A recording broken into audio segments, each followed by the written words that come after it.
متکلم اسلام مولانا الیاس گمن، متکلم اسلام مولانا الیاس گمن، علماء دیوبند اہل سنت والجماعہ، نعرہ تکبیر۔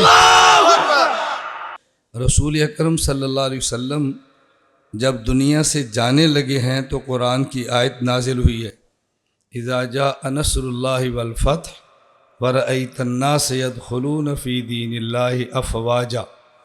یہ فوج در فوج اسلام میں داخل ہونے والے امیین تھے، یہ روم کے اہل کتاب اور ایران کے عجم نہیں تھے۔ اللہ فرماتے ہیں هو الذی ارسل رسولہ بالہدی ودین الحق لیظہرہ علی الدین کلہ۔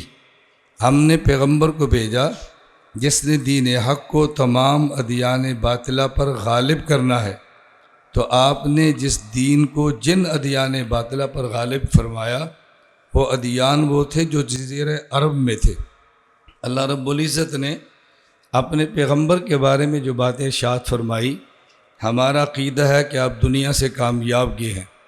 رسول اکرم صلی اللہ علیہ وسلم نے اس امت پہ حج فرض ہونے کے بعد حج کے لیے صحابہ کرام کو بھیجا اور امیر الحج ابوبکر صدیق کو بنایا۔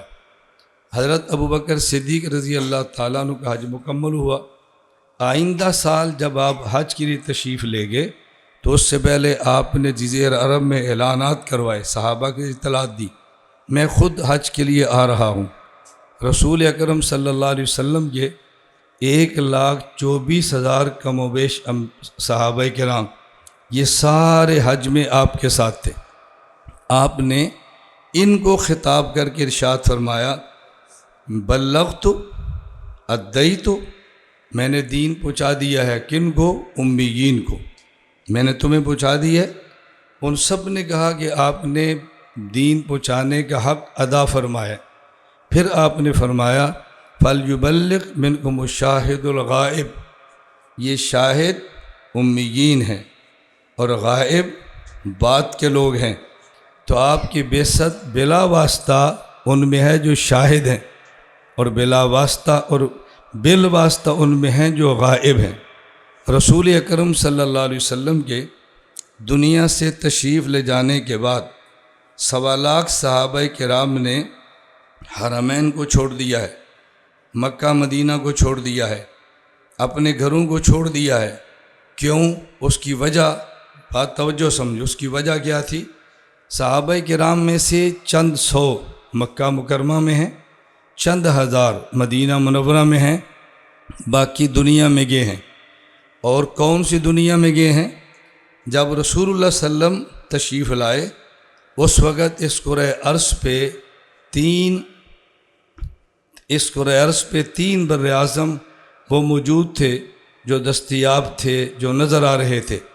نمبر 1 بر اعظم ایشیا، نمبر 2 بر اعظم یورپ، نمبر 3 بر اعظم افریقہ۔ یہ بر اعظم آسٹریلیا، بر اعظم امریکہ، یہ اس وقت یہ سامنے نہیں تھے۔ تو جو بر اعظم موجود تھے صحابہ کرام رضی اللہ عنہم اجمعین، ان تینوں بر اعظموں میں حضور کا دین لے کر چلے گئے ہیں۔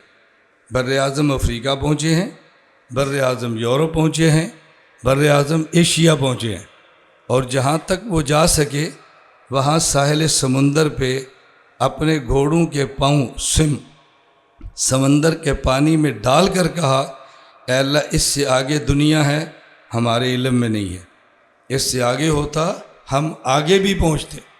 رسول اکرم صلی اللہ علیہ وسلم کی جو بعثت ہے بلا واسطہ، یہ امیین میں توجہ رکھیں، اور آپ کی بعثت بالواسطہ یہ پوری کائنات کے تمام انسانوں کے لیے ہے۔ اللہ نے آپ سے پہلے جو انبیاء بھیجے ان کی تعداد 1.25 لاکھ کم و بیش ہے، 1.25 لاکھ کم و بیش، اور آپ کو اللہ نے جو صحابہ کرام دیے ان کی تعداد 1.25 لاکھ کم و بیش ہے۔ تو جس قدر تعداد انبیاء کی ہے اس قدر تعداد ہمارے پیغمبر کے صحابہ کی ہے۔ کیوں؟ اس لیے کہ ہدایت کے لیے جو دنیا میں آئے اس کو رسول کہتے ہیں، اور ایک رسول وہ ہے جس کو رسول خدا کہتے ہیں، اور ایک رسول وہ ہے جس کو رسول مصطفیٰ کہتے ہیں۔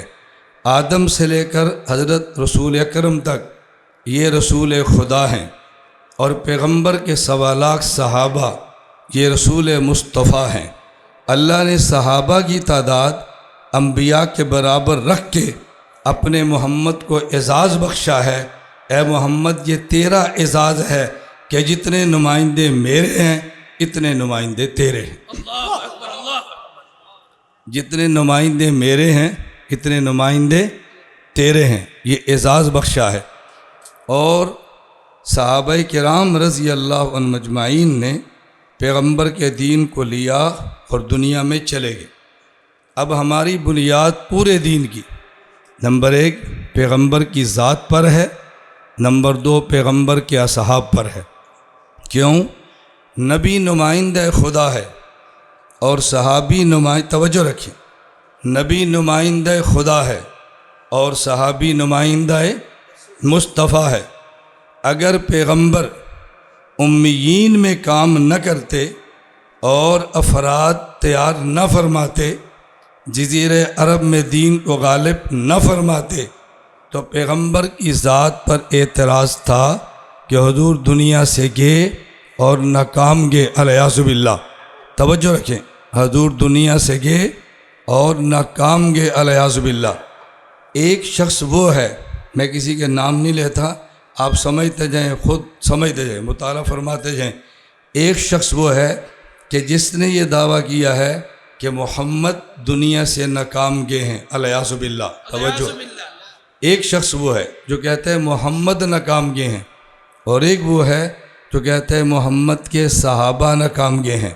ہم کہتے ہیں نہیں، اللہ کے پیغمبر کے ذمے جزیرۃ العرب میں دین کو ادیان باطلہ پر غالب کرنا تھا، آپ غالب فرما کے گئے ہیں اور کامیاب گئے ہیں، اور پورے ادیان باطلہ پر پورے عالم میں دین کو غالب کرنا یہ پیغمبر کے ذمے بذریعہ صحابہ تھا۔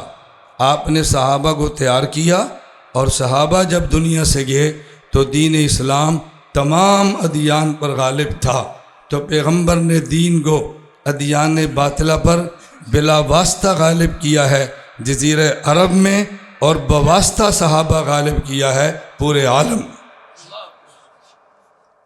نبی کی 2 محنتیں ذہن میں رکھ لیں۔ میں اس لیے علماء طلباء کرام کی خدمت میں عرض کیا کرتا ہوں، ہر جماعت، ہر ادارہ، ہر فرد وہ اپنا منہج طے کرتا ہے کام کرنے کے لیے۔ میں نے منہج طے کیا کام کرنے کے لیے کہ 3 معلم میں نے بطور آئیڈیل کے طے کر لی ہیں۔ نمبر 1 حضرت محمد صلی اللہ علیہ وسلم، آپ نے ایک جماعت تیار فرمائی ہے۔ نمبر 2 امام اعظم ابو حنیفہ رحمہ اللہ، انہوں نے ایک جماعت تیار فرمائی ہے، اور کئی سو سال کے بعد شیخ الہند محمود حسن ان نے ایک جماعت تیار فرمائی ہے۔ اور میں یہ بات وثوق کے ساتھ کہتا ہوں، چھپ کر نہیں کہتا، کوئی ڈر کر نہیں کہتا، کوئی بند کمرے میں نہیں کہتا، کوئی جھجک کے نہیں کہتا، دلیل کی طاقت کی بنیاد پہ کہتا ہوں۔ پوری دنیا میں اس وقت جہاں بھی اصلی شکل میں علماً عملاً آپ کو دین ملے گا تو یہ شیخ الہند اور دیوبند کی محنت کا نتیجہ۔ میں ایسے نہیں کہہ رہا کہ میں خواہ کہہ رہا ہوں، آپ میں سے جس کا چاہے ہم سے دلائل پہ بات کر لے۔ میں نے لفظ یہ بات کی ہے، علماً اور عملاً۔ آپ کو علم ملے گا، عمل نہیں ملے گا، عمل ملے گا تو علم میں نہیں ملے گا۔ شیخ الہند کے ہاں علم بھی ہے اور عمل بھی ہے، اور وہ افراد تیار کیے ہیں جن نے پورے عالم میں دین کی محنت فرمائی، اور اس سے طریقات نے جنم لیا ہے۔ میں پھر اپنی بات واپس آتا ہوں اپنے وقت کو دیکھتے ہوئے۔ میں نے عرض کیا کہ ہمارے دین کی بنیاد نمبر 1 حضرت محمد صلی اللہ علیہ وسلم، اور نمبر 2 حضرت محمد صلی اللہ علیہ وسلم کے صحابہ کرام رضی اللہ عنہم مجمعین۔ میں نے ان ضرورتوں کو سمجھتے ہوئے عید الفطر کے ایک دن بعد شوال میں مدینہ منورہ میں نے اعلان کیا تھا، اور ویڈیو اعلان کیا تھا کہ میں محرم 1447 ہجری کو صحابہ اہل بیت کے عنوان پر 12 کتب آپ کو دوں گا، اور میں نے دی ہیں۔ یہاں جن جن علماء سے میری ملاقات ہوئی ہے، جن بڑے اداروں میں گیا ہوں، میں نے 12 کتب وہ پیش کی ہیں۔ ابو بکر صدیق، حضرت عمر، حضرت عثمان، حضرت علی، حضرت معاویہ، حضرت حسن، حضرت حسین، اولاد پیغمبر، مشاجرات، ازواج پیغمبر، نظریات، تذکرہ صحابہ اہل بیت، 12 کتب۔ اور میں اللہ کی ذات پہ بھروسہ کر کے کہتا ہوں، یہ دیوبند کی محنت ہے۔ 1500 سال میں یہ پہلی مرتبہ اس ترتیب کے ساتھ کام ہوا ہے کہ میں نے ان صحابہ کا نام لیا، حیات و خدمات پیش کی، اور اعتراضات کے جوابات دیے۔ اور 13ویں کتاب انشاءاللہ 2 ماہ لگیں گے۔ میں کم اس لیے نہیں کہتا، اعتراضات تسلسل کے ساتھ آ رہے ہیں۔ پورے صحابہ کرام پہ جتنے اعتراضات آئے ہیں، ان اعتراضات کے جواب لکھ کر میں انشاءاللہ آپ کی خدمت میں بہت جلد پیش کر دوں گا انشاءاللہ۔ میں سالوں کی باتیں نہیں کر رہا، میں مہینوں کی باتیں کر رہا ہوں۔ میں نے ستمبر میں اس کتاب کو لانا تھا، کیوں نہیں لائے؟ ہم نے اعلان کیا بھائی کسی کے پاس کوئی اعتراض ہے وہ اعتراض بھیجیں تاکہ ہم جواب دیں۔ اعتراضات تسلسل کے ساتھ آ رہے ہیں۔ آپ میں سے کسی کے پاس کوئی اعتراض موجود ہو، آپ لکھ کر بھیجیں تاکہ ہم اس کو جواب آگے دے سکیں۔ اب بات سمجھیں، میں نے عرض کیا ہے ہمارے پورے عقائد اور دین کی بنیاد، نمبر 1 توجہ، نمبر 1 بولیں، نمبر 1 حضرت محمد، نمبر 2 توجہ رکھیں، نمبر 1 محمد رسول، نمبر 2 صحابہ رضی۔ یہ میں نے 2 بنیادیں کیوں بنائی ہیں؟ میں بار بار کہہ رہا ہوں، اس دفعہ جو بنگلہ دیش کا میرا سفر ہے یہ آپ کی خواہش پر نہیں ہے، یہ میری خواہش پر ہے۔ مجھے کسی نے دعوت نہیں دی، میں آج خود آیا ہوں اور میں جاتا ہوں۔ میں اب بھی آیا تو میں نے میزبان سے کہا تھا مجھے عوامی جلسوں میں مت لے کر جاؤ، مجھے ایک ایک جامعہ میں تخصص کے طلباء میں 3 دن بیٹھ کے پڑھانے دو، مجھے ایک ایک جامعہ میں 3 دن بیٹھنے دو، مجھے کھلا طلباء سے بیٹھ کے بات کرنے دو تاکہ میں سارے اشکالات کو جوتے کی نوک پہ اڑاؤں اور یہ اڑتے ہوئے دیکھیں، ان کو احساس ہو کہ ہمارے اکابر نے ہمیں کیا دیا ہے۔ میں تمہیں جذبات کی نظر نہیں کرنا چاہتا، میری بات اچھی طرح سمجھ لیں۔ ہمارے اکابر علماء دیوبند کا منہج ہے، آپ کام کریں۔ نمبر 1 اخلاص، نمبر 2 اعتدال، نمبر 3 دلائل، نمبر 4 مسلسل۔ کتنی باتیں؟ نمبر 1 اخلاص، نمبر 2 اعتدال، نمبر 3 دلائل، نمبر 4 مسلسل۔ اخلاص نہیں ہوگا تو ممکن ہے کام ہو جائے لیکن ہم جہنم کا ایندھن بنیں گے، کیا فائدہ ہمیں اس کام کا؟ اخلاص نہیں ہوگا تو ہمیں کیا فائدہ؟ نمبر 2 اعتدال، تشدد کے ساتھ چلنے والی طریقات یہ زیادہ دیر نہیں چلا کرتی، تشدد کے ساتھ اعتدال پہ چلنے والی طریقات وہ صدیوں سال چلتی ہیں۔ تشدد اور تسدد میں فرق ہے، میں پھر کہہ رہا ہوں وقت کم ہے، میں باتیں سمیٹتا جا رہا ہوں۔ اخلاص ہو، اعتدال ہو اور دلائل ہو، جذبات ہونے چاہیے لیکن جذبات کے نیچے دلیل ہونی چاہیے۔ دلیل کے بغیر جذبات ہوں ان کی زیادہ عمر نہیں ہوتی، اور دلیل کے ساتھ جذبات ہوں ان کا مقابلہ کرنا مشکل ہوتا ہے۔ نمبر 4 پھر کہا نا ہم تسلسل کے ساتھ کریں، برساتی مینڈک کی طرح بارش برسی، مینڈک آیا، آواز لگائی، پھر چھپ گیا، نہیں، برساتی مینڈک کی طرح ہم کام نہ کریں، ہم کام کریں تسلسل کے ساتھ۔ کیسے کام کریں؟ بولیے کیسے کریں؟ میں تسلسل کا ایک معنی بیان کر دیتا ہوں، آپ اہل علم ہیں، آپ مجھ سے زیادہ جانتے ہیں۔ میں تسلسل کا ایک معنی بیان کر دیتا ہوں، پوری دنیا کے سارے لوگ موحد بن جائیں، ہم تب بھی توحید کا کام کریں گے۔ دنیا میں ایک موحد نہ ہو، ہم تب بھی توحید کا کام کریں گے۔ دنیا میں سارے لوگ ہمارے پیغمبر کا کلمہ پڑھ لیں، ہم تب بھی رسالت پر کام کریں گے۔ دنیا میں ایک بھی ہمارے نبی کو کوئی نہ مانے، ہم تب بھی کام کریں گے۔ پوری دنیا میں کوئی ایک شخص بھی صحابہ اہل بیت کو نہ مانے ہم تب بھی کام کریں گے، اور ساری دنیا مان لے ہم تب بھی کام کریں گے۔ یہ ہے تسلسل کا ایک معنی۔ جب مسلسل محنت نہیں ہوتی تو پھر میں معذرت کے ساتھ عرض کرتا ہوں، میں آپ کا مہمان ہوں، مہمان کا حق ہوتا ہے وہ کوئی بات ایسی کہہ لیتا ہے جو بظاہر اچھی نہیں ہوتی، میں ایسی نہیں کہتا، لیکن پھر بھی آپ سے معافی مانگتا ہوں، میں آپ کا مہمان ہوں۔ میں معذرت کے ساتھ عرض کرتا ہوں، تسلسل کے ساتھ دلائل نہ پڑھنے کا نتیجہ ہے کہ ہمارے طلباء میں فکری انتشار پیدا ہو رہا ہے، ہمارے طلباء فکری اعتبار سے اغیار سے متاثر ہو رہے ہیں۔ اغیار سے متاثر ہونے کی وجہ ہمارا اپنا موقف دلائل کے ساتھ بیان نہ کرنا ہے، ہمیں دلائل کے ساتھ چلنا چاہیے۔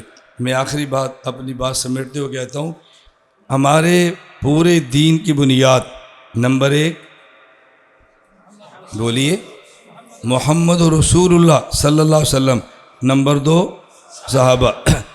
ہمارا اپنے پیغمبر کے بارے میں چار بنیادی عقیدے ہیں۔ نمبر 1 نبی انسان ہے، نمبر 2 مبعوث من اللہ ہے، نمبر 3 معصوم عن الخطا ہے، اور نمبر 4 مفروض الاتباع ہے۔ کتنی باتیں؟ نمبر 1 دیکھو میں آپ کو یاد کرا رہا ہوں، سبق کی طرح چل رہا ہوں۔ نمبر 1 انسان، نمبر 2 مبعوث من اللہ، نمبر 3 معصوم عن الخطا، نمبر 4 مفروض الاتباع۔ یہ 4 باتیں ذہن میں رکھیں، یہ متن صحیح، کسی جامعہ میں جائیں گے اس پہ شرح کر دیں گے۔ نمبر 1 نبی انسان ہوتا ہے، نمبر 2 مبعوث من اللہ ہوتا ہے، نمبر 3 معصوم عن الخطا ہوتا ہے، نمبر 4 مفروض الاتباع ہوتا ہے۔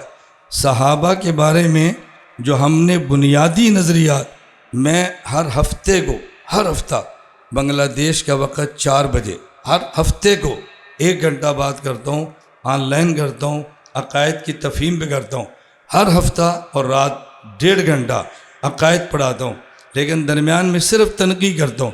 یہ عقیدہ سمجھیں دلائل بعد میں، عقیدہ سمجھیں دلائل بعد میں، عقیدہ یاد کریں دلائل بعد میں، پہلے یاد کریں۔ اور صحابہ کرام کے بارے میں ہمارے جو عقائد ضروری ہیں اس کو نوٹ فرما لیں۔ 10 عقائد، کتنے بولیے؟ 10 عقائد۔ نمبر 1 یاد رکھ لیں، ہر صحابی مومن، ہر صحابی مومن، ہر صحابی عادل، ہر صحابی حجت، ہر صحابی مومن، ہر صحابی عادل، ہر صحابی حجت، ہر صحابی انتخاب خداوندی، ہر صحابی معیار حق، ہر صحابی تنقید سے بالا تر، ہر صحابی محفوظ عن الخطا۔ میں معنی بیان کروں گا، ہر صحابی محفوظ عن الخطا، ہر صحابی گناہوں سے محفوظ، اور ہر صحابی عذاب قبر سے محفوظ، اور کسی مسئلے پر جمع ہو جائیں تو نبی کی طرح معصوم۔ کسی مسئلے پر جمع ہو جائیں، آپ کا اپنے عقائد کا پتہ ہی نہیں، رونا کیا رہے ہیں بتائیں؟ ہم روتے کسی اور کو ہیں ہم روتے کسی اور کو ہیں اور اپنے عقائد سے بے خبر بیٹھے ہیں۔ ایک سوال آئے گا خاموش، ایک اعتراض آئے گا خاموش، ایک اعتراض۔ میں تو ایسے موبائل آپ کو کھول کے دے دوں نا، آپ کو کسی ایک لڑکے سے کہہ دوں بھئی ہمارا چھوٹا سا موبائل ہے، چھوٹا سا، میں اس کو کھولتا ہوں، ایک چھوٹی سی کتاب کو کوئی ایک بندہ اسٹیج پہ آ کے پڑھنا شروع کر دے، وہ صرف سوالات گن نہیں سکے گا۔ جواب دینا تو بڑا مشکل ہے، اس کے لیے گننا مشکل ہوگا۔ میں نے یوں اعلان کیا ہے، بھئی آپ پوری دنیا میں لکھیں، پڑھیں کیا لکھا ہو، آپ پڑھ لیں۔ کتنے میسیج ہیں؟ ادھر 999+۔ اس کا مطلب اس کے بعد جواب بند ہوگا۔ موبائل کے واٹس ایپ کی کیپیسٹی اتنی ہے، اس کے اوپر اس کی گنجائش ہی نہیں ہے۔ پتہ ہے کتنے میسیج آتے ہوں گے؟ میں گھر سے یہاں تک آیا ہوں، میرے ساتھ ان سے پوچھے، مجھے کچھ پتہ نہیں بنگلہ دیش میں کیا ہے، میں گاڑی میں بیٹھا ہوں، جواب دے رہا ہوں، یہاں آیا ہوں، یہ جیب، یہاں سے بیٹھوں گا، موبائل کھولتا ہوں، جواب دے رہا ہوں، بیٹھا ہوں، جواب۔ بتائیں کتنے لوگ سوال کرتے ہوں گے؟ میں جواب دیتا آیا ہوں اور جواب کتنے آئے ہیں؟ موبائل کی بس ہو گئی. اب بتائیں کتنے سوالات لوگوں کے موجود ہیں. میں نے گزشتہ سال بھی کہا، میں یہاں پر آیا، میں نے علماء سے کہا آپ میں سے کسی کو مولانا شہید الاسلام سے اختلاف ہوگا، اتفاق ہوگا، مجھے نہیں پتہ. نہ میں ان کو برا کہتا ہوں نہ اچھا کہتا ہوں، نہ مجھے پتہ ہے وہ کیسے تھے، نہ میں تعریف کرتا ہوں نہ مذمت کرتا ہوں. میں اتنا کہتا ہوں کہ مجھے ان کے مرنے کا دکھ ہے. کیوں دکھ ہے؟ اس کی وجہ مجھ سے ان نے وعدہ کیا تھا اگر بنگلہ دیش اور پاکستان کے حالات درست ہو گئے اور تجھے ویزا مل سکا، میرا وعدہ ہے میں کم از کم 10,000 علماء تجھے دوں گا، تو بیٹھ کے عقیدہ سمجھا. مجھے دکھ ہوگا یا نہیں؟ میں نے گزشتہ سفر میں بھی علماء سے کہا، میں نے کہا مجھے جلسوں پہ چھوڑ دیں، آپ ایک بڑا جامعہ طے کر لیں، تخصصات کے طلبہ مجھے دے دیں، 3 دن دے دیں، 10 دن دے دیں، اور آپ عنوان طے کریں، عصمت انبیاء طے کریں، حفاظت صحابہ طے کریں، ختم نبوت طے کریں، جو عنوان آپ کا دل کرتا ہے طے کریں. میرے ذمے آپ مجھے طلبہ دے دیں، مجھے جلسوں سے نکال دیں، طلبہ دے دیں. میں تو اپنی خدمات پیش کر سکتا ہوں. بولتے نہیں بھائی، میں اب بھی خدمات پیش کر رہا ہوں. میں کہہ رہا ہوں کہ آپ کبھی طے کریں، تخصص کے طلبہ بہت زیادہ ہیں، تخصصات کے طلبہ بیٹھے ہو. میں اب بھی کیا ہوں مدارس میں، کسی مدرسے میں 2 گھنٹے، کسی میں 3 گھنٹے، کسی میں 4 گھنٹے، اور 4 گھنٹے پورے ہو جاتے ہیں، مضمون وہیں کا وہیں پڑا ہوتا ہے. تو میں نے کہا بھی 4 گھنٹے کے بجائے 4 دن ہوتے تو کتنا اچھا لگتا. اللہ مجھے اور آپ کو بات سمجھنے کی توفیق عطا فرمائے. میں بس بات ختم کرتا ہوں. تو ہمارے عقائد اور دین کی بنیاد کون ہے؟ نمبر 1 حضرت محمد صلی اللہ علیہ وسلم، نمبر 2 صحابہ. اس لیے ہم خود کو کہتے ہیں اہل السنت والجماعت. کیا کہتے ہیں؟ اب اہل السنت والجماعت کو سمجھانے کے لیے دلائل چاہیے نا.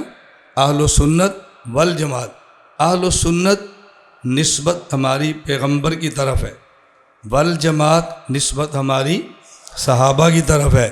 ہم سنت لیتے ہیں لیکن جس کو لے کر پیغمبر کے صحابہ چلے ہوں، اہل السنت والجماعت. ہم ساتھ اپنے تعارف میں 2 لفظوں کا اضافہ کرا لیتے ہیں. اگر کوئی مجھ سے پوچھے آپ کا تعارف کیا ہے، میں کہتا ہوں اہل سنت والجماعت حنفی دیوبندی. کیا تعارف ہے؟ میں اپنا کہہ رہا ہوں، آپ کا نہیں کہہ رہا. ہو سکتا ہے آپ دیوبند کو اچھا نہ سمجھتے ہوں. بھائی میں تو اپنی بات کہہ رہا ہوں نا. مجھے تو حق حاصل ہے میں بتاؤں میں پگڑی کیوں باندھتا ہوں. آپ سے نہیں پوچھتا آپ ٹوپی کیوں پہنتے ہیں. میں کہہ سکتا ہوں میں پگڑی کیوں باندھتا ہوں. میں اپنی بات کہتا ہوں. میرا تعارف یہ ہے، نمبر 1 اہل سنت، نمبر 2 والجماعت، نمبر 3 حنفی، نمبر 4 دیوبندی. اس کا مطلب کیا ہے؟ ایک کام ہمارے پیغمبر نے فرمایا صلی اللہ علیہ وسلم، الیوم اکملت لکم دینکم، دین کامل اور مکمل کر کے دے گے. ایک کام صحابہ کرام نے فرمایا، وَلَا يُمَكِّنَنَّ لَهُمْ، وہ دین کو مضبوط کر کے چلے گے. ایک کام امام ابو حنیفہ نے فرمایا کہ انہوں نے دین کو مدون فرمایا، اور ایک کام علماء دیوبند نے فرمایا کہ انہوں نے دین کو مطہر فرمایا. پیغمبر تکمیل دین فرما گئے، صحابہ تمکین دین فرما گئے، امام ابو حنیفہ تدوین دین فرما گئے، اور علماء دیوبند تطہیر دین فرما گئے. کتنے لفظ یاد رکھو گے؟ اہل سنت والجماعت حنفی دیوبندی. اہل سنت کا معنی تکمیل دین، والجماعت تمکین دین، حنفی تدوین دین، اور دیوبند تطہیر دین. تکمیل دین آپ سمجھتے ہیں، تمکین دین سمجھتے ہیں، تدوین دین سمجھتے ہیں. تطہیر دین کا معنی کیا ہے؟ تطہیر دین کا معنی یہ ہے ایک بندہ محل بناتا ہے، اس محل کے اوپر چوکیدار رکھتا ہے، پہرے دار رکھتا ہے. چوکیدار کو کہتے ہیں تمہارے 2 کام ہیں. نمبر 1 میں نے محل بنا دیا، اس محل کا پہرا دینا، اس محل میں سے قیمتی فانوس چوری ہو کر باہر جانے نہ دینا، اس محل کا پہرا دینا، باہر کے گند کو اس محل کے اندر آنے نہ دینا. چوکیدار کے دو کام ہیں، قیمتی چیز محل سے باہر جانے نہیں دیتا اور باہر کا گند محل میں آنے نہیں دیتا۔ علماء دیوبند نے تطہیر دین کی ہے، وہ الہات کے نام پہ دین کے اندر سے چوری ہونے نہیں دیتے اور بدعات کے نام کے باہر کا گند اندر آنے نہیں دیتے۔ تطہیر دین سمجھئے، تطہیر دین سمجھئے۔ تو ہمارا مقابلہ دو سے ہے، کبھی ملحد، کبھی مبتدع، کبھی الہات، کبھی بدعات، کبھی کمی، کبھی اضافہ۔ میں بار بار کہتا ہوں، میری بات کو سمجھ لیں، ہم دیوبند والے دین کے ٹھیکیدار نہیں ہیں، ہم دیوبند والے دین کے ٹھیکیدار نہیں ہیں، ہم دین کے چوکیدار ہیں، ہم دین کے پہرے دار ہیں۔ اور چوکیدار کا لہجہ وہ نہیں ہوتا جو مٹھائی بیچنے والے کا ہوتا ہے، چوکیدار کا لہجہ کچھ کرخت ہوتا ہے، کچھ سخت ہوتا ہے۔ کبھی ہمارے ہاں کوئی بات سخت کہہ دے، لہجہ سخت ہو جائے تو ہم بلا وجہ تڑپتے ہیں، یہ کوئی لہجہ ہے؟ تقریر ایسے کرتے ہیں؟ یہ کوئی جذبات بات ہے؟ میں نے کہا بات سمجھو، میری بات توجہ سمجھو۔ آپ باہر جاؤ اور باہر کھڑے ہوں گے پہرے دار، پہرے دار کے ہاتھ میں کبھی گن ہوگی، پہرے دار کے ہاتھ میں کبھی ڈنڈا ہوگا، کبھی پہرے دار کھڑا ہوگا، لیکن جو ہی پہرے دار کے پاس جا کے آگ باؤنڈری کراس کرو نا، وہ آواز کہتے ہیں نا، اوے، تو ہم کون ہیں؟ پہرے دار۔ تو پہرے دار تو گرجتے ہیں نا، پہرے دار تو جوش دکھاتے ہیں۔ بھائی جو پہرے دار ہوگا وہ جوش دکھائے گا۔ مٹھائی کی دکان کے طریقے اور ہوتے ہیں اور ڈاکٹر کے میڈیکل کے طریقے اور ہوتے ہیں۔ دیکھیں نا، یہ میں نے باندھا ہوا ہے، آپ دیکھ رہے ہیں، میں ابھی بھی اٹھ کر آیا ہوں، بیماری سے آیا ہوں، میری عادت ہے، میں کبھی بیان نہیں چھوڑتا۔ میں صرف سمجھانے لگا ہوں بھئی جب مٹھائی کھائیں گے تو اور ہوگا، اور ڈاکٹر کے پاس جائیں گے تو انجیکشن لگے گا۔ تو ہم دیوبند والے پہرے دار ہیں۔ بات پھر لمبی ہوتی ہے، میں پورے بیان کا خلاصہ سنا دیتا ہوں تاکہ آپ اس بیان کو یاد کر کے جائیں۔ ہمارے دین کی بنیاد نمبر 1 محمد مصطفیٰ رسول خدا ہیں، نمبر 2 صحابہ یہ رسول مصطفیٰ ہیں۔ ہم نبی کو معصوم مانتے ہیں اور صحابی کو محفوظ مانتے ہیں۔ توجہ، نبی کو معصوم مانتے ہیں، صحابی کو محفوظ مانتے ہیں۔ معصوم کا معنی یہ ہے اللہ ان سے گناہ ہونے دیتا نہیں، محفوظ کا معنی ان سے گناہ ہو جاتا ہے، اللہ ان کے نامہ اعمال میں رہنے دیتا نہیں۔ محفوظ کا معنی یہ نہیں ہے گناہ ہوتا نہیں ہے، محفوظ کا معنی یہ نہیں ہے گناہ ہوا نہیں ہے، معصوم کا معنی اللہ ان سے گناہ ہونے دیتا نہیں ہے، اور محفوظ کا معنی کہ صحابی سے گناہ ہو جاتا ہے، اللہ ان کے نامہ اعمال میں باقی رہنے دیتا نہیں ہے۔ جو نبی کو معصوم نہ مانگے اس کا اشکال رسول خدا پر ہے، جو صحابی کو محفوظ نہ مانے اس کا اعتراض رسول مصطفیٰ پر ہے۔ ہم رسول خدا کا دفاع کریں گے، ہمارا ایمان ہے، رسول مصطفیٰ کا دفاع کریں گے، ہمارا ایمان ہے، اور ہم اللہ سے دعا مانگتے ہیں، اے اللہ کچھ وہ ہیں جو پیغمبر اور صحابہ پہ تنقید کرنے والے ہیں، اور کچھ وہ ہیں جو پیغمبر اور صحابہ کا دفاع کرنے والے ہیں، تم بھی دعا کر لو، ہم انہیں کہتے ہیں تم بھی دعا کر لو، ہم بھی دعا کرتے ہیں، قیامت کے دن اللہ ہمیں وہاں کھڑے جہاں دفاع کرنے والے ہیں، خدا تمہیں وہاں کھڑا کرے جہاں تنقید کرنے والے ہیں۔ وہ بھی آمین کہتے ہیں، ہم بھی آمین کہتے ہیں، کتنی آسان سی بات ہے۔ ہم وہاں کھڑے ہوں جہاں دفاع کرنے والے، اور وہ وہاں کھڑے ہوں جہاں پہ تنقید کرنے والے۔ اصول بہت ہے، میں ایک چھوٹا سا اصول دیتا ہوں، اگر آپ کسی بندے کو دیکھو وہ صحابہ پہ تنقید کرتا ہے، توجہ، اگر کسی بندے کو دیکھو وہ صحابہ پہ تنقید کرتا ہے، صحابہ کا دفاع نہ کرو، اس پہ تنقید کرو۔ نہیں سمجھ آئی بات؟ صحابہ کا دفاع نہ کرو بلکہ اس پہ تنقید کرو۔ جب آپ اس پہ تنقید کرو گے پھر آپ اس کا چہرہ دیکھنا، اس کے امیر پہ تنقید کرو پھر چہرہ دیکھنا، آپ کیوں بھی کیوں پریشان ہوتا ہے؟ کیوں پریشان ہوتا ہے؟ اگر صحابہ پہ تنقید ہو سکتی ہے تو تجھ پہ نہیں ہو سکتی؟ برداشت کرنا، برداشت کرو، وہ کبھی برداشت نہیں کرے گا۔ میں یہ بات اس لیے کہتا ہوں، یہ اصول میرا نہیں، یہ اصول قرآن کا ہے۔ وَإِذَا قِيلَ لَهُمْ آمِنُوا كَمَا آمَنَ النَّاسُ قَالُوا أَنُؤْمِنُ كَمَا آمَنَ السُّفَهَاءُ أَلَا إِنَّهُمْ هُمُ السُّفَهَاءُ۔ اللہ نے صحابہ کا دفاع نہیں، تنقید کرنے والوں پہ تنقید کی ہے، تنقید کرنے والوں پہ تنقید کی ہے۔ اللہ مجھے اور آپ سب کو صحابہ کرام اہل بیت کا سچا غلام بنائے، اور مرتے دم ہمیں دین کی خدمت کرنے کی توفیق عطا فرمائے۔ میری پھر آپ حضرات سے گزارش ہے کہ مجھے آپ خدمت کا موقع دیں، جلسوں سے ہٹ کر تخصص کے طلبہ میں بیٹھ کر بات کرنے کا موقع دیں، میرا بھی دل خوش ہو، آپ کا بھی دل خوش ہو۔ جلسوں میں کتنی بات کر لیں گے، 2-4 دن بیٹھیں، تخصص کے طلبہ سے بیٹھیں، ایک عنوان پہ بیٹھیں، دلائل کے ساتھ بیٹھیں، ہم تیاری کریں، اللہ ہم سب سے راضی ہو جائے۔